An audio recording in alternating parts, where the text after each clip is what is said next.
우리 함께 말씀을 보겠습니다. 오늘 우리 하나님께서 우리에게 허락해 주신 말씀은 사도행전 10장 10절에서 16절까지의 말씀입니다. 함께 읽겠습니다. 그가 시장하여 먹고자 하매 사람들이 준비할 때에 황홀한 중에 하늘이 열리며 한 그릇이 내려오는 것을 보니 큰 보자기 같고 애기를 메어 땅에 들이었더라. 그 안에는 땅에 있는 각종 네 발 가진 짐승과 기는 것과 공중에 나는 것들이 있더라.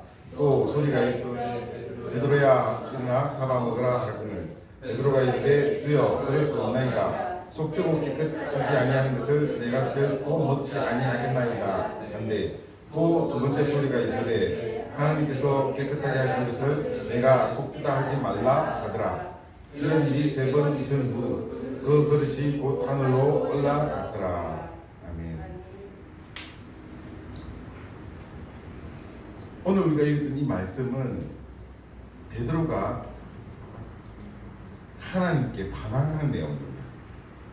방금 우리가 읽은 말씀을 보면 베드로가 하나님께서 이거 먹어라 이러는데 그거 먹으면 안 돼요 이렇게 이야기를 하고 있습니다.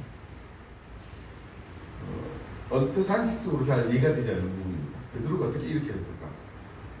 그가 하나님을 향해서는 온 힘을 다해서 충성하는 사람인데 왜 하나님께서 하라고 했던 것을 나는 그거 할 수 없어요 라고 말을 했을까?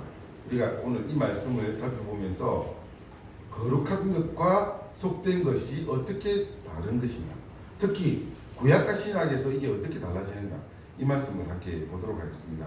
오늘 본문의 이야기는 이겁니다. 베드로가 환상을 보게 됩니다.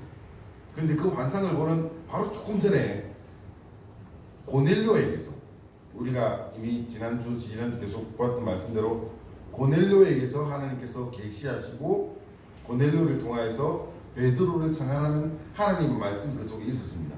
그리고 고넬료가 사람들을 보낸 그 시기에 딱 맞추어서 그들이 욥바로 도착할 즈음에 하나님께서 베드로에게 환상을 보여주시는 겁니다. 그리고 이 환상을 봤을 때 베드로는 도저히 자기의 상식과 자기의 지식에서 받아들일 수 없는 이야기를 예수님께서, 하나님께서 환상 속에 보여주신 겁니다. 무엇이 문제겠습니까? 베드로가 하나님께서 보여주신 이 환상을 보면서 그가 받아들일 수 없었던 것은 속된 것을 먹으라는 하나님 말씀이었습니다. 어떻게 저렇게 속된 것을 먹을 수 있지? 하나님께서 나에게, 아마 베드로는 이렇게 생각했을 겁니다. 저 환상은 하나님께서 주신 것이 아니라 마귀가 나를 유혹하고 속이기 위해서 준 것일지도 모르겠다, 이렇게 생각했을지도 모르겠습니다. 왜냐하면 그가 본 그 바구니 안에, 그 보자기 안에 분명히 하나님께서 먹지 말라고 했던 그런 온갖 짐승들이가 속에 있는 것을 보니까 분명히 하나님께서는 동일하신 하나님이신데 어떻게 먹지 말라고 이미 말씀하셨던 것을 나에게 또 먹으라고 하지, 이렇게 받아들일 수 없는 그런 생각이 분명히 들었을 것입니다. 근데 문제는 하나님께서 이렇게 환상 가운데 보여주셨던 그걸 가지고 하나님께서 보시기에는 그것이 속된 것이 아니었던 겁니다. 바로 이것이 문제입니다. 성경 말씀에 분명히 그것이 속되다고 이야기했는데 지금 베드로에게 나타나신 이 하나님께서는 그거 속된 거 아니다 말씀하시니까 베드로가 도저히 이해할 수 없었던 겁니다. 받아들일 수 없는 이야기입니다. 무엇이 문제겠습니까? 하나님께서는 베드로가 생각했던 거룩함과 속된 것이 하나님의 관점에서는 꼭 그것이 일치하지 않았다는 것입니다. 바로 이것이 문제입니다. 우리가 본 말씀에서 하나님께서는 신약에서 거룩한 것에 대한, 속된 것에 대해서 새롭게 규정해 주시고 새롭게 만들어주는 이 상황이 벌어지고 있습니다. 그리고 베드로는 왜 하나님께서 이거 먹어라 라고 보여주신 그 환상을 보면서 나 그거 못 먹어요 하고 당당하게 이야기할 수 있었겠습니까? 오늘 우리가 이 말씀을 살펴보면서 베드로의 그 당당함의 이유, 그리고 하나님께서 베드로를 향해서 이거 먹으라고 하신 말씀의 이유를 함께 찾아내어 보도록 하겠습니다. 이 두 가지 문제, 하나님의 말씀과 베드로의 그 불순종의 문제는 거룩함과 속됨의 기준에 있었습니다. 우리는 보통 크리스찬들은 지금 이 거룩함에 대한 기준을 어떻게 두고 있는가 하면 정말 말씀을 제대로 아는 사람들이 아니라면 제가 이렇게 좀 구분을 하겠습니다. 한국교회 수많은 크리스찬들 중에서 거룩한 것이 무엇일까라고 물어보면 착한 것, 윤리적인 것, 도덕적인 것, 여기에 생각이 갑니다. 예수 믿는 사람은 착해야지. 적어도 예수 믿는 사람은 죄 안 지어야지. 여기에 가서 죄 안 짓는 사람은 거룩한 것이고 죄 짓는 사람은 속된 것이다, 나쁜 것이다, 이렇게 구분합니다. 그런데 성경의 기준은 그것이 아닙니다. 성경은 거룩함에 대해서 이렇게 딱 한마디로 이야기합니다. 구별되다. 성경은 우리를 향해서 거룩히 구별되라고 말씀하셨습니다. 그것은 구약에서도 그랬고 신약에서도 그렇습니다. 구약에서는 특히 이게 정확하게 나타납니다. 베드로가 지금 예수님 하나님을 향해서 나 그거 못 먹어요, 먹으면 안 되는 거예요, 이렇게 이야기했던 이유는 구약에서 그거 분명히 먹지 말라고, 그거 속된 것이라고 분명히 말씀하셨습니다. 그래서 베드로는 자기가 알고 있는 하나님은 이거 거룩하지 못한 것이기 때문에, 속된 것이기 때문에, 부정한 것이기 때문에 먹지 말라고 하셨기 때문에 나는 안 먹는다, 말씀에 입각해서 그는 안 먹으려고 합니다. 그런데 구약과 신약의 구별됨은, 거룩함은 좀 많이 다릅니다. 어떻게 다른가 하면 구약에서 이야기하는 이 거룩함은, 구별됨은 하나님의 백성이 되기 위한 조건입니다. 그러니까 거룩히 구별되어 하나님 백성이 되라 이겁니다. 레위기의 내용 전체는 그 이야기를 하고 있습니다. 레위기의 가장 큰 주제는 이겁니다. 거룩하다, 구별되라, 이 이야기를 합니다. 그래서 너희들이 그렇게 거룩하게 구별되면 나는 너희 하나님이 되고, 이런 조건을 걸고 있습니다. 이게 시내산언약입니다.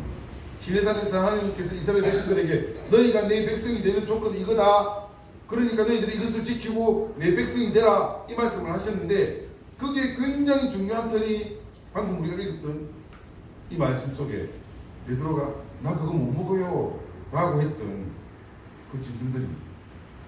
그거 속된 것이니까 먹지 마라, 정한 것은 이것이니까 이런 거 먹어라, 이렇게 딱 구분해 줬는데, 그래서 이스라엘 백성들은 지금 이 신약이 들어선 지금 이 순간에도 이스라엘 백성들은, 유대인들은 하나님께 거룩히 구별되기 위해서 자기들의 삶을 철저하게 지켜나갔습니다. 왜냐하면 그렇게 거룩하게 구별됨으로 하나님의 백성이 되기 때문입니다. 그래서 구약은 구별됨으로 하나님의 백성이 되었습니다. 그러면 여러분, 신약은 어떻게 했습니까? 신약은 하나님께서 우리를 어떻게 거룩히 구별해 주셨습니까?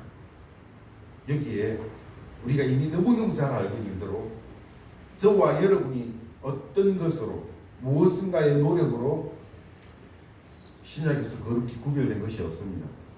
우리가 거룩히 구별된 것은 예수님의 보혈로 거룩히 구별된 것입니다. 주님의 그 피로 우리가 구별된 것입니다. 그리고 우리를 구별하게 된 것은, 우리가 구별된 것은 내가 선택해서 구별된 것이 아니라 하나님께서 나를 선택해서 구별되게 해주셨습니다. 이것이 구약과 신약의 차이입니다. 오늘 말씀에 베드로와 하나님은 서로 다른 거룩을 이야기하고 있습니다. 이것이 바로 구약과 신약의 차이입니다. 그 차이가 무엇인지, 왜 이런 현상이 일어났는지 오늘 우리가 읽었던 이 말씀을 자세히 살펴보면서 찾아보도록 하겠습니다. 먼저 말씀을 함께 보겠습니다. 오늘 우리가 읽었던 말씀에 10절에서 14절까지 말씀 함께 보겠습니다. 자, 시작. 그가 시장하여 먹고자 하매 사람들이 준비할 때에 황홀한 중에 하늘이 열리며 한 그릇이 내려오는 것을 보니 큰 보자기 같고 내기를 메어 땅에 들이웠더라. 그 안에는 땅에 있는 각종 네 발 가진 짐승과 기는 것과 공중에 나는 것이 있더라. 또 소리가 있으되 베드로야 일어나 잡아 먹으라 하니 베드로가 이르되 주여 그럴 수 없나이다. 속되고 깨끗하지 아니한 것을 내가 결코 먹지 아니하겠나이다 한대. 베드로가 이렇게 이야기하는 건 레위기 11장에 있는 정결 구배에 따른 정한 짐승, 깨끗한 것과 부정한 짐승을 나누는 그 내용입니다. 여기에 제가 한 4가지로 구분해가지고 이야기를 해본다면, 먼저 먹을 수 있는 것, 식용 가능한 정결한 짐승과 먹을 수 없는 부정한 짐승으로 딱 나눌 때 포유류를 보면 이렇습니다. 포유류는 발굽이 갈라진 것, 대책임질하는 것은 먹어라, 이렇게 되어 있습니다. 그 어떤 종류인가 하면 소나 양이나 염소나 사슴, 노루 이런 것들, 주로 초식 동물입니다. 이런 것들 먹으라고 했습니다. 이런 것들 다 보면 발굽이 갈라져 있고 대책임질을 하는 것들입니다. 근데 먹지 말라고 한 것은 어떤 건가 하면 대책임질 안 하고 굽이 없는 것, 이런 동물들은 먹지 말라고 했습니다. 둘 중에 하나라도 안 되면 먹지 말라고 했습니다. 그래서 어떤 것들이 있는가 하면 그 지역에서는 낙타, 너구리, 제가 잘 이해가 되지 않는 부분 중에 하나인데 토끼도 먹어서는 안 되는 겁니다. 그리고 당연히 돼지도 먹어서는 안 됩니다. 우리는 삼겹살을 너무너무 좋아하는데 그거 구약 성경에서 먹지 말라고 했습니다. 그리고 발바닥으로 다니는 짐승 먹지 말라고 했습니다. 발바닥으로 다니는 짐승이 누군가 하면 우리 사람도 발바닥으로 다니지만 사람 안 먹지 않습니까? 발바닥으로 다니는 짐승들은 육식 동물입니다. 초식 동물을 잡아먹는 짐승들은 먹지 말라고 했습니다. 그리고 그 다음 물고기 종류에 대해서 먹으라 먹지 말라 이렇게 갈라져 있는 게 있는데, 물고기 중에서 먹으라고 했던 것은 지느러미가 있는 것, 그리고 비늘이 있는 것, 이런 것들을 먹으라고 했습니다. 먹지 말라고 한 것은 지느러미가 그리고 비늘이 없는 해양 동물은 먹지 말라고 했습니다. 우리 잘 먹는 것들 중에 그런 것도 있어요. 추어탕, 거기 들어가는 미꾸라지, 이거 지느러미 없습니다. 비늘 없습니다. 그리고 뱀장어 없습니다. 그리고 굉장히 우리 잘 먹는 것 중에 또 있어요. 광어 안 됩니다. 광어 먹으면 안 됩니다. 또 있습니다. 해삼 안 됩니다. 조개 안 됩니다. 문어 될까요? 문어 안 됩니다. 오징어 안 됩니다. 우리가 주로 잘 먹는 이런 것들 부정한 짐승입니다. 그래서 그거 먹지 말라고 이렇게 부분이 있습니다. 예, 지금 밑에서 발끈하는데요. 자주 먹으니까 그렇습니다. 그 다음에 조류 중에서도 먹지 말라, 먹으라 이렇게 구분되어 있는 것이 있는데요. 조류 중에서는 부정한 것으로 기록되지 않는 모든 것을 다 먹으라고 했습니다. 그래서 부정한 짐승이 뭔가 이것만 찾으면 되는데, 부정한 짐승은 뭔가 하면 맹금류입니다. 새들 중에서 썩은 시체들을 먹는 짐승들 있지 않습니까? 주로 어떤 거는 독수리나 매나 까마귀, 타조, 올빼미, 박쥐 이런 것들 다 먹지 말라고 했습니다. 그 다음에 곤충들도 먹을 수 있는 것과 먹지 말아야 될 것이 다 구분되는데, 먹을 수 있는 것은 어떤 건가 하면 곤충 중에서는 날개가 있고 네 발로 기는 곤충 중에서 다리가 긴 거, 이런 것들을 먹을 수 있습니다. 그러면 이제 어떤 건가 하면 메뚜기, 배짱이 이런 것들을 먹을 수 있다고 했습니다. 근데 지금 우리가 이제 생각할 때 메뚜기가 요만한 거 뭐 먹을 만한 하겠는가 이렇게 생각하는데요. 중동지방의 메뚜기는 요만한 거 아닙니다. 요만합니다. 진짜 요만합니다. 그래서 다리가 실제 보통 우리 메뚜기를 먹을 다리를 먹지 않습니까? 다리가 우리 손가락보다 깁니다. 그래서 진짜 먹을 만한 겁니다. 근데 한국에 있는 메뚜기들은 요만하죠. 그러니까 이 메뚜기가 같은 종류가 아닙니다. 그런데 먹지 말라고 했던 종류는 뭔가 하면 긴 다리가 없는 곤충은 먹지 말라고 했습니다. 예를 들어가지고 모기, 파리 이런 거 먹으면 안 됩니다. 그런 거 먹지 말라고 이렇게 딱 구분해 놨습니다. 그런데 이렇게 레위기 11장에 먹으라 먹지 말라고 이렇게 구분해 놓은 이유는 사실 따로 있었습니다. 진짜 어떤 상황이 있었기 때문에 먹지 말라고 했습니다. 첫 번째 보면 위생학적인 문제가 있습니다. 검지는 동물들은 대개 보면 질병의 매개체들입니다. 시체를 먹고 몸에 병균들이 있는 그런 짐승들을 먹지 말라고 하시는 겁니다. 그 다음에 또 한 가지는 종교적인 이유입니다.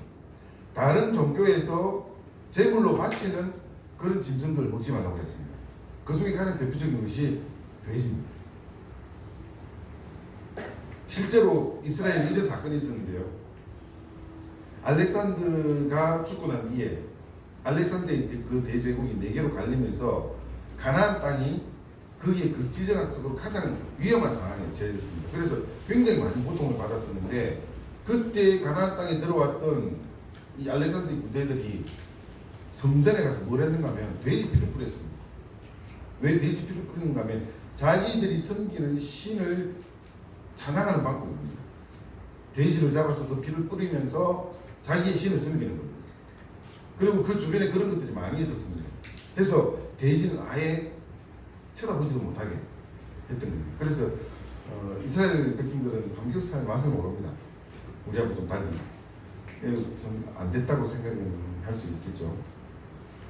여하튼 그렇게 먹지 말라고 했던 하나님께서 특별한 이유가 있어서 종교적인 이유라든지 안 그러면 위생적인 문제라든지 이런 것 때문에 먹지 말라고 이렇게 구분해놨기 때문에 이스라엘 백성들은 그것을 태어날 때부터 익혀왔습니다. 그리고 그것이 구약이 지나서 신약 시대에 와서도 그 규례는 그대로 지키고 있었습니다. 이러다 보니까 베드로가 하나님 앞에서 당당하게 이야기합니다. 사도행전 10장 14절에 있는 이 말씀, 베드로가 이르되 주여 그럴 수 없나이다. 속되고 깨끗하지 않은 것을 내가 결코 먹지 아니하겠나이다. 베드로가 이렇게 주장하면서 너무 당했던 것입니다. 종교적으로 함부로 먹지 말아야 할 그런 짐승들 하나님께서 보여주셨던 거거든요. 그리고 그것을 먹음으로써 사람의 몸에 병균이 들어올 수 있는 그런 나쁜 짐승들 보여주셨거든요. 그래서 저거 먹으면 안 되죠. 그래서 나 안 먹겠습니다 라고 당당하게 이야기할 수 있습니다. 이유는 뭔가 하면 유대교의 규례의식에서 정결한 것과 부정한 것 이거 분명하게 딱 나눠놨기 때문에 그거 아니잖아요. 베드로가 주장할 수 있었던 겁니다. 근데 문제는 보면 당시 초대교회 성도들이 다 이런 생각을 가지고 있었던 겁니다. 초대교회 성도들은 이미 예수 그리스도를 통해서 구원 얻고 죄 씻음 받았다는 이 사실을 알고 있음에도 불구하고 그들이 과거에 살아왔던 그 삶의 패턴대로 계속 살고 있었습니다. 어떤 문제인가 하면 그들은 이미 그리스도를 통해서 구원받았다는 사실을 알고 있습니다. 그리고 예수님의 보혈로 구원받았습니다. 너무나 그 강력한 그 믿음 가운데 그들은 살아가고 있습니다. 그러면서 그들은 과거에 살아왔던 그 삶의 패턴을 버리지 않은 겁니다. 그리고 여러분, 만약에 여러분 같았으면 어떻겠습니까? 예수님 보혈로 구원받았습니다. 그리고 구약의 그 규례를 지켜서 거룩하게 살 수 있습니다. 여러분, 둘 중에 하나 선택하겠습니까? 안 그러면 둘 다 선택하겠습니다. 지금 초대교회 성도들은 둘 다를 선택하는 겁니다.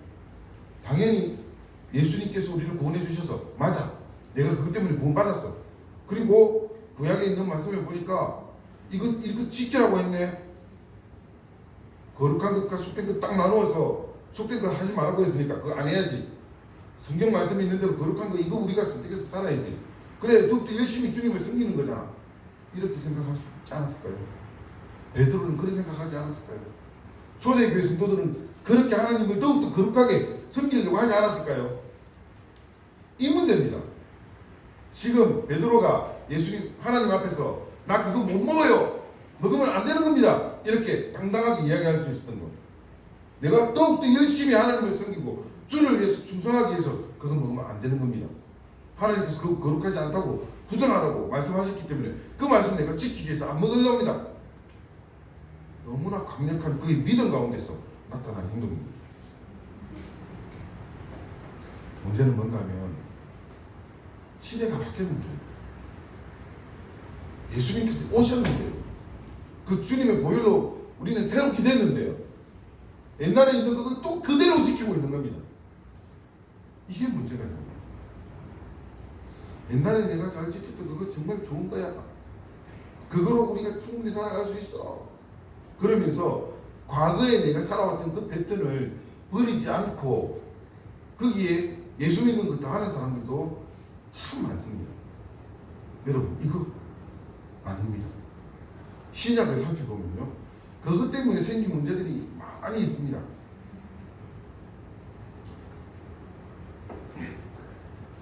제가 말씀을 쭉 살펴보면서 적어도 한 4가지 문제가 나오더라고요. 첫 번째 부분은 이겁니다. 이스라엘 백성들이 이 초대교회의 성도가 되고 난 후에 그들에게 지금 우리가 이 본문에서 제일 먼저 도전받는 게 뭔가 하면 이방인들도 구원이 있는가 이 문제입니다.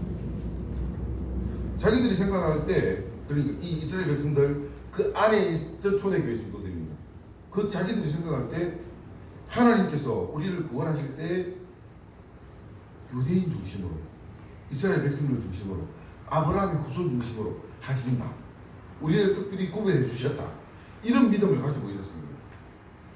그러다 보니까 고넬료가 세례를 받았다고 고넬료가 구원을 받았다고 이 문제를 이 사람들이 받아들일 수 없는 겁니다. 두 번째 문제는 뭔가 하면 초대교회 성도가 되면 할례를 받아야 되지 않는가? 이 문제가 계속 나옵니다. 이 문제는 어디서 크게 터졌던가 하면 고린도 교회에서 당파 싸움을 시작하면서 이 문제가 터졌습니다. 네 파로 나뉘면서 할례파, 비할례파 딱 나누게 된 겁니다. 그것만 있지 않았습니다. 가장 대표적으로 드러났던 것이 고린도 교회 문제고 그 외에도 사실 초대교회 안에서 이 할례 문제는 계속되어 있었습니다.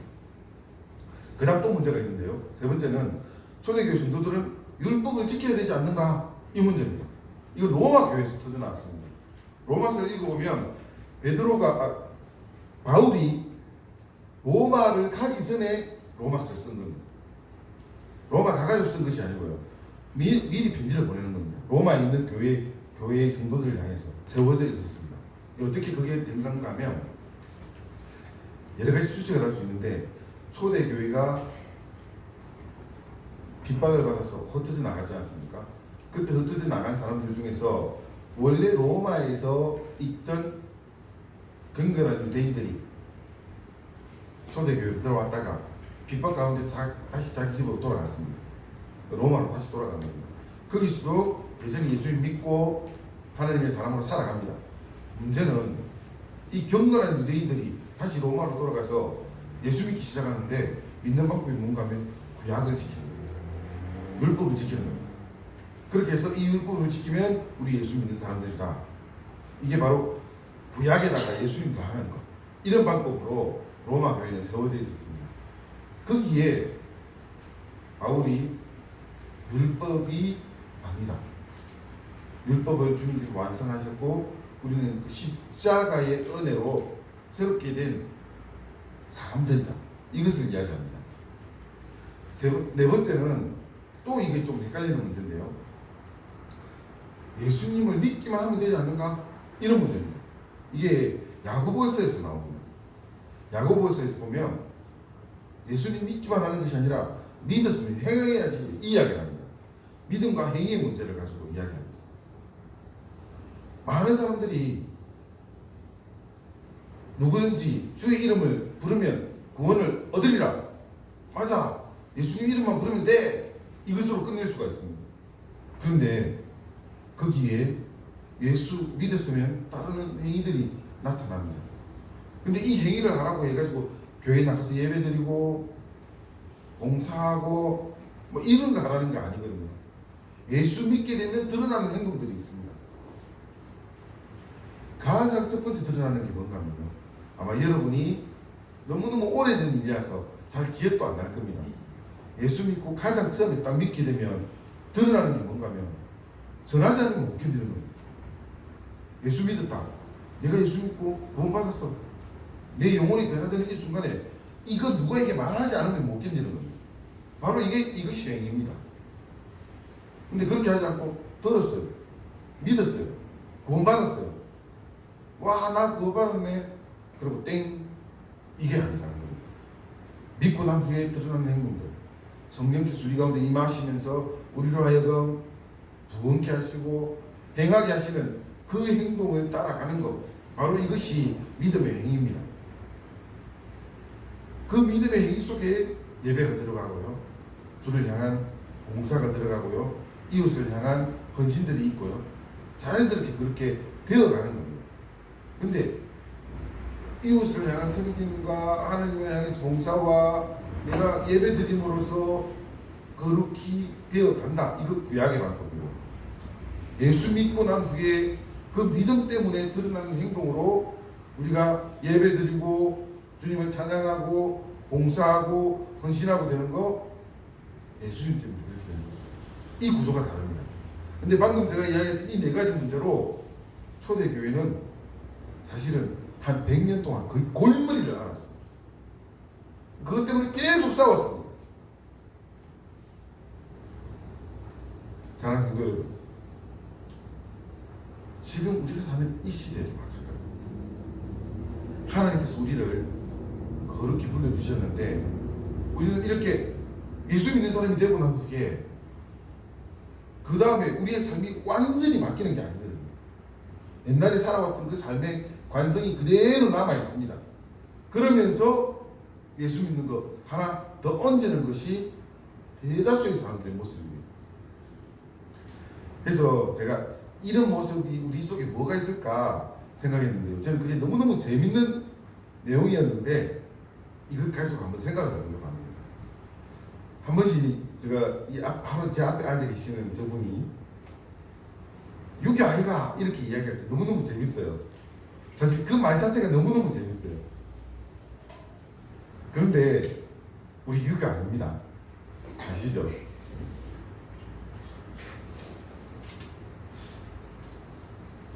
우리 그리스도교잖아요. 이거 완전히 다른 거거든요. 왜 유교와 그리스도교가 다른가? 유교는 지금 여인행제가 이야기했던 그 내용에서 유교 아이가 이렇게 이야기할 때는 어른을 존경하고 나이 든 나보다 나이가 많은 사람들에 대한 존중을 표현하는 말입니다. 사실 그런 의미로서 말하는 것이기 때문에 너무너무 재밌고 또 그 의미가 저도 유교이기 때문에 받아들여집니다, 솔직히. 그런데 거기 한 걸음 더 나갔으면 그리스도교거든요. 이게 어떤 차이가 있는가 하면 유교 아이가 하는 이 말 속에는 어른을 존중하고 나이 작은 사람은 좀 찌그러져 있어. 이게 딱 깔려있는 이야기입니다.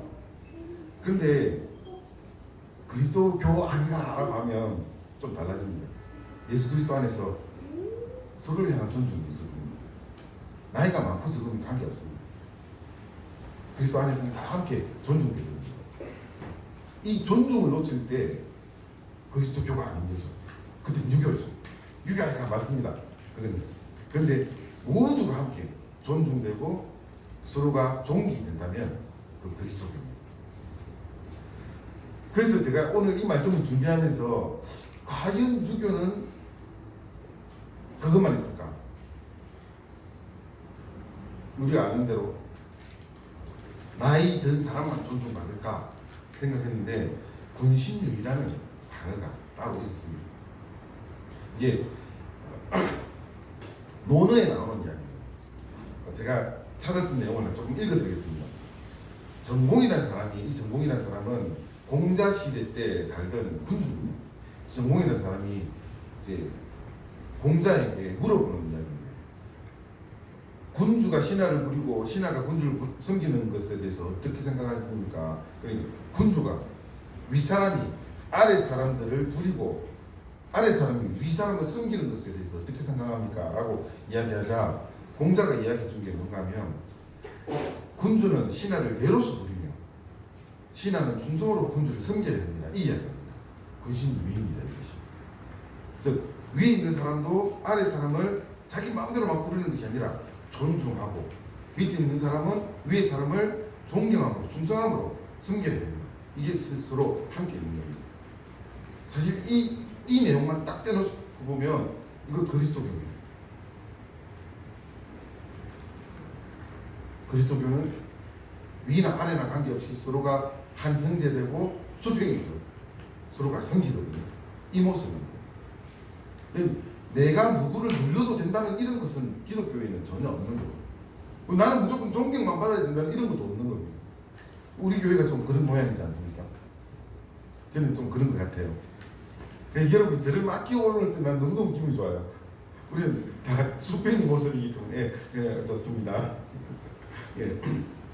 수평이기 때문에 정말 우리는 기독교 아니다라고 이야기할 수 있는 그런 상태죠. 근데 그리스도교라면 서로 존중하게 되는데 유교이면 그게 안 되는 부분들이 있었습니다. 유교를 반만 알기 때문에 그랬던 거죠. 유교 안에서도 사실은 아래 사람을 예로 대하는 이런 것들이 있는데 우리가 그것을 놓치었습니다. 왜냐하면 우리가 내가 이렇게 우리 교회 안에 이런 아주 재미있는 행동들이 있는 것은 윗사람을 섬기겠다는 그런 생각에 깔려서 이게 사실 나온 거거든요. 그래서 굉장히 좋은 출발이긴 한데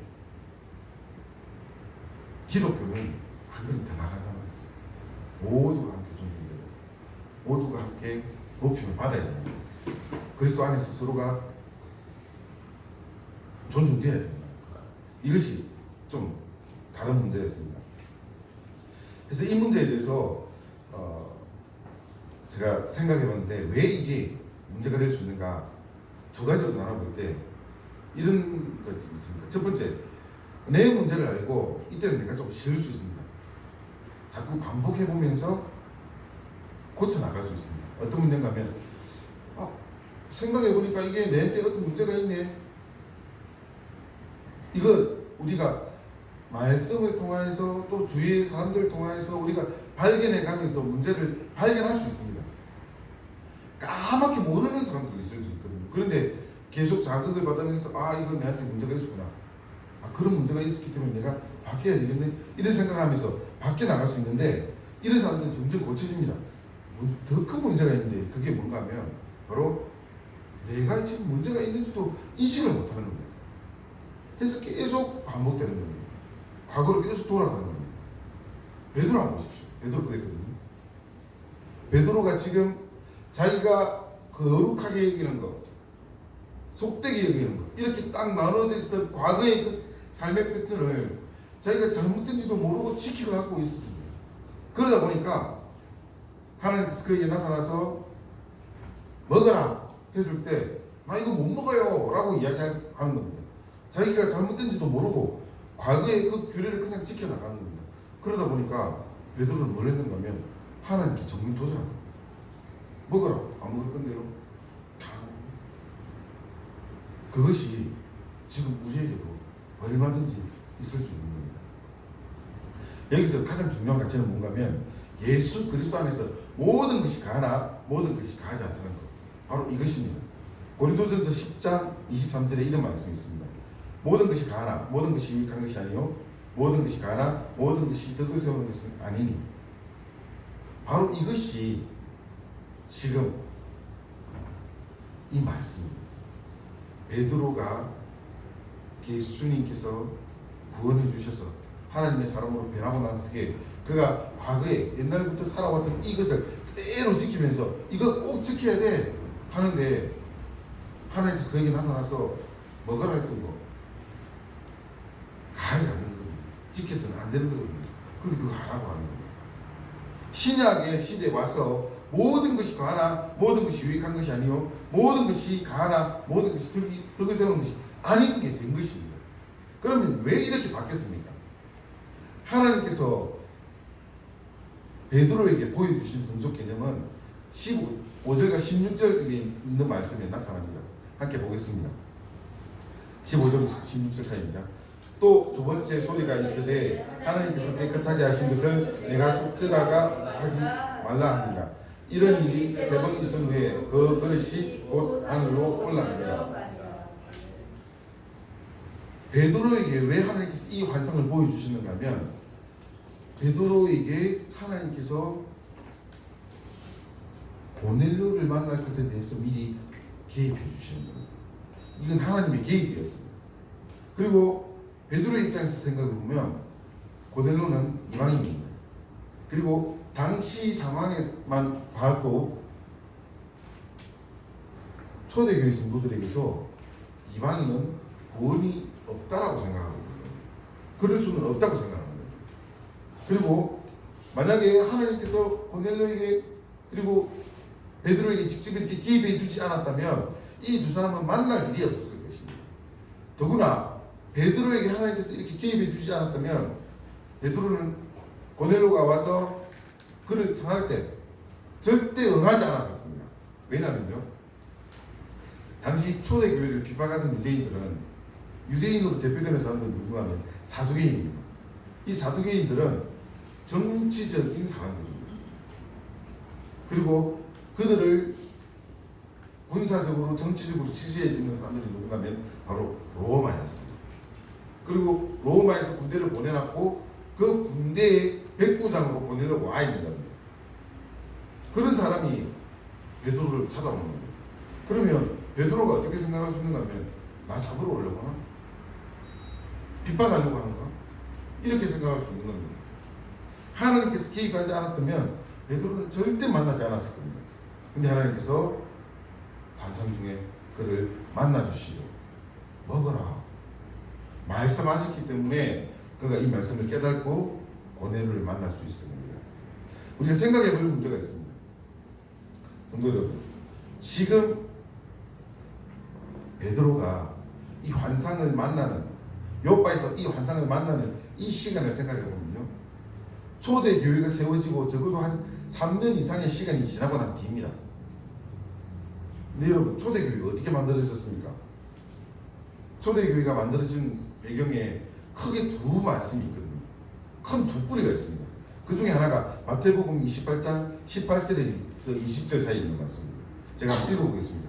예수께서 나와 말씀하여 이르시되 하늘과 땅의 모든 권세를 내게 주셨으니 그러므로 너희는 가서 모든 민족으로 제자로 삼아 아버지와 아들과 성령의 이름으로 세례를 베풀고 내가 너희에게 분부한 모든 것을 가르쳐 지키라.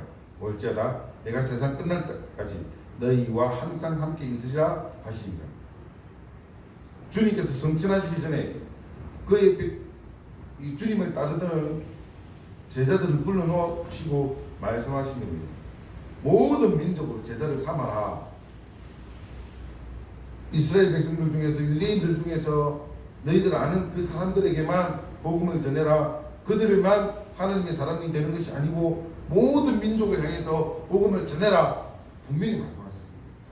이 말씀을 듣는 중에 베드로는 있었고요. 그리고 적어도 120명의 성도들은 그 속에 있었고, 더 넓게 보면 한 500명의 성도들이 이 말씀을 들었던 겁니다. 그런데 그들은 이거 잊어버리고 있었어요. 더 충격적인 말씀은 사도행전 1장 6절에서 8절 사이에 있는 말씀입니다.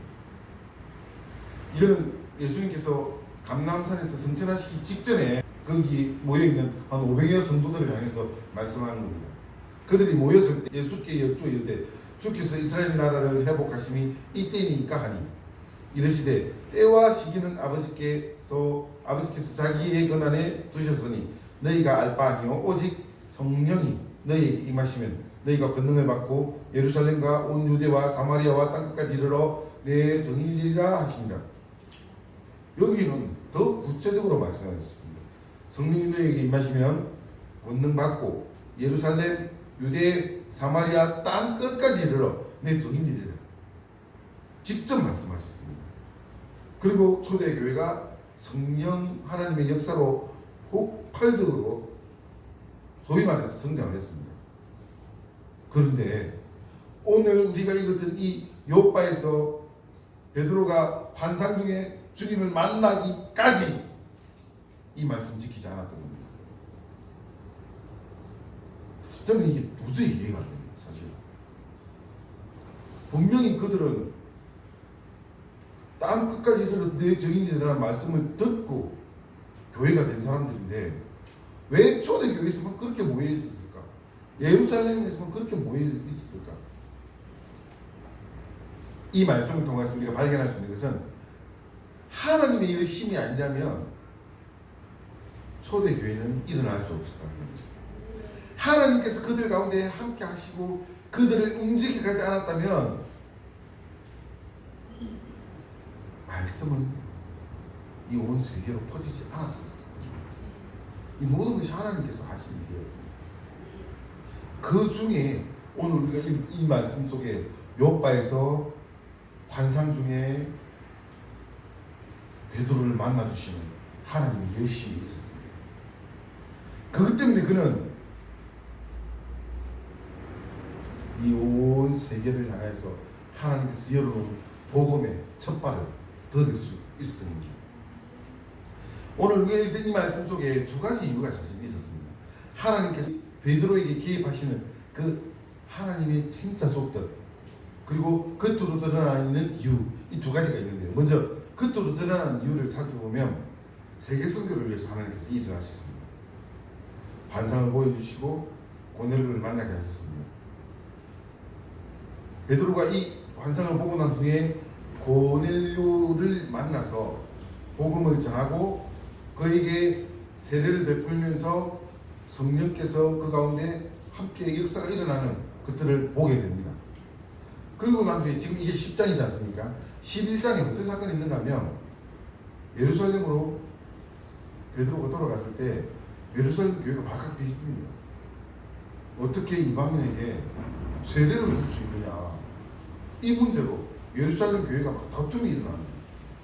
그것에 대해서 결론이 어떻게 나는가 하면 사도행전 11장 18절에서 21절에 이런 말씀이 있습니다. 그들이 이 말을 듣고 잠잠하여 하나님께 영광을 돌려 이르되, 그러면 하나님께서 이방인에게도 생명 얻는 회개를 주셨도다 아니라. 이게 뭔가면 베드로가 고넬료에게 그리고 그 집안 사람들에게 안수하자, 세례 주자, 그 가운데서 오순절 성령의 역사가 일어났거든요. 그래서 그것을 설명한 겁니다. 그러니까 그것을 듣고 이렇게 베드로와 다투던 사람들이 이방인에게도 생명 얻는 회개를 주셨도다, 이렇게 이제 받아들이는 겁니다.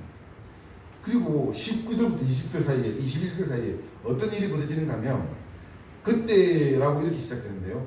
스데반의 일로 환란으로 말미암아 흩어진 자들이 베네게와 고브로와 안디옥에게 이르러 유대인들에게만 말씀을 전했는데, 자, 그때 처음에는 이들은 유대인들에게만 말씀을 전하는 겁니다. 흩어져 나가면서도 유대인들에게만 복음을 전하고 있었습니다. 그런데 20절에 보면 그 중에 구브로와 구레네의 몇 사람들이 안디옥에 이르러 헬라인에게도 말하여 주 예수를 전파하니, 이때 이제 안디옥 교회에서 헬라 사람들에게도 복음을 전한 일이 처음 벌어지기 시작한 겁니다. 그리고 21절에 보면 주의 손이 그들과 함께 하심에 수많은 사람들이 믿고 주께로 돌아오더라. 헬라 사람들이 주께로 돌아오는 놀라운 역사가 일어나는 겁니다. 이 일을 통하여서 누가 등장하게 되는가 하면 바로 바울이 등장합니다.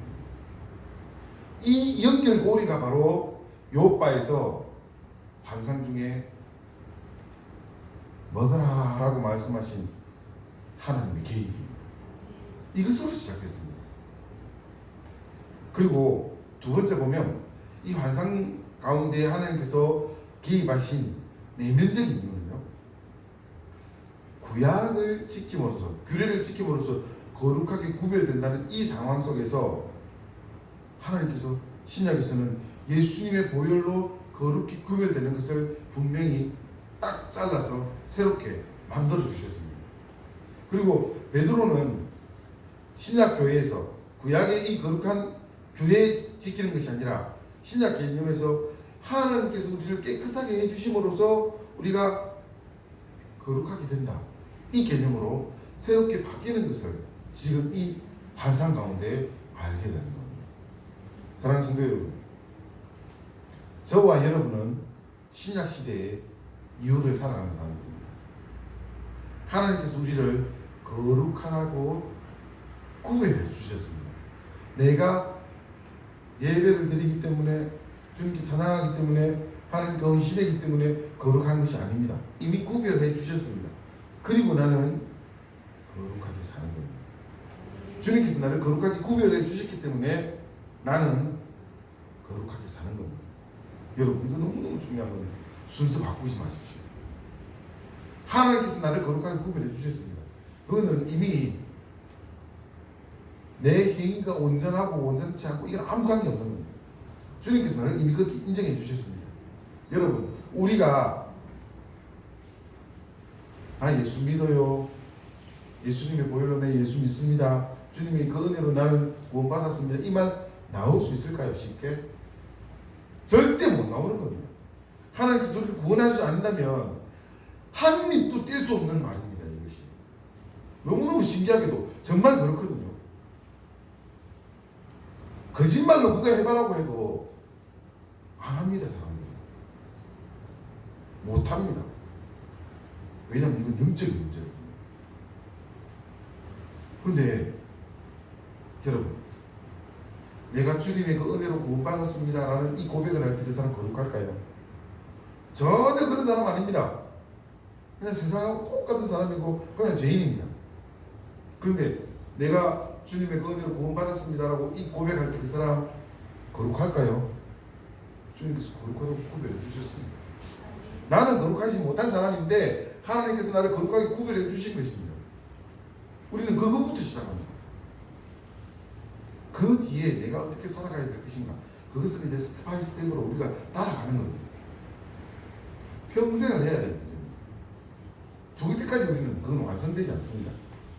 그런데 너무너무 중요한 이 스타트의 순간, 이것은 하나님께서 우리에게 거룩하게 구별해 주시는 그 순간 우리에게 주신 겁니다. 사랑하는 성도 여러분, 저 여러분에게 물어보고 싶습니다. 여러분, 예수님은 그리스도인입니까? 그렇다면 여러분은 주님께서 여러분을 거룩하게 구별해 주셨습니다. 여러분의 삶의 행동 아무 관계 없이 주님께서 그냥 그렇게 선택해 주신 것입니다. 왜 그렇게 하셨을까요? 왜 여러분을 주님께서 선택해 주셨을까요? 제가 이 질문을 우리 막내한테 하면요, 막내는 이렇게 대답합니다. 지근아, 너는 어떻게 그렇게 예쁘게 멋지게 잘생겼니? 예, 저렇게 대답합니다. 그냥 지가 지저분한 줄 알아요. 예, 그냥. 그런데 하나님께서 우리를 선택해 주신 거 나에게 어떤 이유도 없습니다. 나에게서 이유를 찾는다면 지금 저 말입니다. 그냥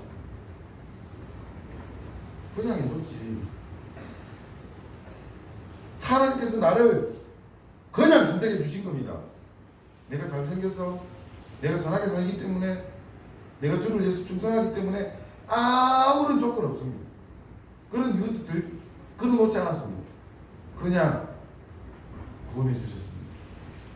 그리고 구원 이후의 삶을 우리가 살아가게 해주신 것입니다. 이 말씀의 흔적이 오늘 우리가 읽었던 말씀 속에 있습니다. 사도행전 10장 15절에 이런 말씀이 있었죠. 또 두 번째 소리가 있으되 하나님께서 깨끗하게 하신 것을 내가 속되다 하지 말라. 사랑하는 성도 여러분, 하나님께서 저와 여러분 뭐라고 하시는지 아십니까? 깨끗하다 말씀하신 겁니다. 저와 여러분의 삶이 아마 베드로가 보기에는 그랬을 겁니다. 유대인들이 보기에는 그랬을 겁니다. 속된 것, 부정한 것, 손대지 말아야 될 것, 더러운 것, 우리의 삶은 그럴지도 모르겠습니다. 그러나 하나님께서 저와 여러분을 깨끗하다고 말씀하셨습니다. 우리는 그것으로부터 시작한 겁니다. 우리의 믿음은 거기서부터 시작된 겁니다. 저와 여러분이 믿는 믿음은 주님께서 너 깨끗하다라고 하신 그 말씀에서 시작되어 있습니다. 우리가 무엇을 한 것이 아니라 하나님께서 그렇게 정하신 것입니다. 갈라디아 2장 16절에서 21절까지 조금 길지만 우리가 찾아서 이 말씀을 한번 읽어봅시다. 방금 말씀하셨던 사도행전 10장 15절에 있는 이 말씀이 거기에 자세하게 풀려져서 나와 있습니다. 갈라디아서 2장 16절에서 21절까지의 말씀입니다. 함께 보겠습니다. 사람이 어렵게 되는 것은 율법의 행위로 말미암이 아니요 오직 예수 그리스도를 믿음으로 말미암은 줄을 알므로 우리도 그리스도 예수를 믿나니 이는 우리가 율법의 행위로서가 아니요 그리스도를 믿음으로써 어렵다 함을 얻으려 함이라. 율법의 행위로서는 어렵다 함을 얻을 육체가 없느니라. 만일 우리가 그리스도 안에서 어렵게 되려 하려다가 죄인으로 드러나면 그리스도께서 죄를 쉽게 하는 자냐? 결코 그럴 수 없느니라. 만일 내가 헐었던 것을 다시 세우면 내가 나를 범법자로 만드는 것이라. 내가 율법으로 말미암아 율법에 대하여 죽었나니 이는 하나님께 대하여 살려 함이라. 내가 그리스도와 함께 십자가에 못 박혔나니 그런즉 이제는 내가 사는 것이 아니요 오직 내 안에 그리스도께서 사는 것이라. 이제 내가 육체 가운데 사는 것은 나를 사랑하사 나를 위하여 자기 자신을 버리신 하나님의 아들을 믿는 믿음 안에서 사는 것이라. 내가 하나님의 은혜를 배하지 아니하노니 만일 어렵게 되신 것이 율법으로 말미암으면 그리스도께서 헛되이 죽으셨느니라. 아멘. 사랑하는 성도 여러분, 우리가 그리스도인이라고 고백한다는 것은 바로 이 믿음에 있는 것입니다. 여러분, 저와 여러분의 어떤 행위도 거룩할 수 없습니다. 우리는 그런 존재가 아닙니다. 근데 하나님께서 우리를 거룩하다고 인정해 주십니다. 그렇게 불러주셨습니다. 그리고 우리는 그 위에서 살아갑니다. 여전히 우리는 죄악 가운데 살면서 죄를 짓고 사는 사람들이지만 하나님 그거 보혈로 덮어주셨습니다. 예수님의 보혈로 덮어주시고 내가 그거 다 갚았으니까 너 그 죄 내가 다 갚았으니까 너 거룩하다 이렇게 딱 돌려 세우는 겁니다. 그리스도인이십니까? 그러면 우리는 거룩히 구별된 사람들입니다. 행위가 아니라 예수님의 보혈로 거룩히 구별되었습니다. 여러분, 그 주님의 그 은혜 앞에 섰습니다. 주님께서 주신 그 보혈 앞에서 여러분 늘 돌아가십시오. 그 길로 돌아가십시오. 혹시 여러분이 믿음이 약해집니까? 다시 주님의 그 보혈 앞으로 돌아가십시오. 거기서 다시 시작하십시오. 언제든지 거기서 다시 출발하십시오. 가다가 또 넘어졌습니까? 다시 그 보혈로 돌아가십시오. 나를 세우신 그 주님의 그 피로 돌아가십시오. 거기서 또 걸어가면 됩니다. 이것이 우리가 가는 길입니다. 저와 여러분은 정말 죄인이지만 예수님께서 이미 다 갚으셨습니다. 그 은혜 위에서 한 가지만 너무너무 짧게 한마디만 딱 하겠습니다. 지금 현재까지만 이야기하면 구원받은 나라하고 다를 것이 없습니다. 그런데 우리가 정통인 우리는 딱 한 가지가 다릅니다. 예수님께서 우리를 구원하시지 않습니까? 그 보혈로 구원하지 않습니까? 그러면 우리는 그 구원 이후에 사는 걸 살아야 됩니다. 예수님께서 우리를 거룩히 구별해 주셨기 때문에 사랑하는 성도 여러분, 이거 잊지 마십시오. 예수님께서 나를 거룩히 구별해 주셨기 때문에 거룩히 살아야 됩니다. 이게 우리에게 주어진 책임입니다. 나 구원받았어, 나 끝났어, 이걸로 끝나는 것이 아니라 나를 거룩히 구별해 주신 그 은혜 위에 서서 거룩히 살아야 됩니다. 내가 거룩히 살기 때문에 거룩해지는 것이 아니라 이미 거룩한 우리는 주님의 그 보혈로 거룩히 살아야 됩니다. 거룩히 살 수 있는 저와 여러분들이 주의 이름으로 축원합니다. 기도하겠습니다.